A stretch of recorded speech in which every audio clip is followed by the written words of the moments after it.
ne si besimtar e kemi obligim me ditë çish po e fitojmë, me ditë me rujt dhe me ditë me dhon.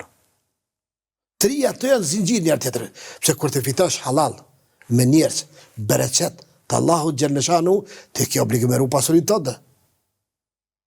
E kur e ru pasurinë, kur ti din me dhon aty ku dohet. Aty ku dohet ti me dhon. Edhe kjo do të thonë kalon për ty dhe për çdo besimtar, do të thonë si kalon dhuratit madhe Zot xhaleshanu. Pra kur japim e kemi ruajtur më së miri, se e kemi ruajtur për një ditë madhe. Absolutisht.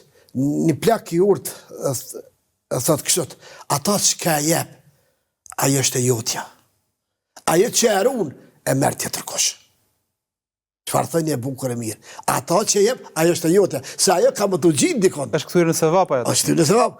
Allahu Kur'an thot: "Fa me ya'mal mithqala dharratin khayran yara, wa me ya'mal mithqala dharratin sharran yara." Ai të jep në diçka, sa të vogël, punë të vogël, ata do ta gjejnë te Zoti xhaleshanu. Prandaj kjo fjalë e urtë e plesve tan, thot ata që e jep, që ajo është e jotja. Që ajo ka më të gjithë dikon. Kurse ata që e run, ata e han tjetër kush.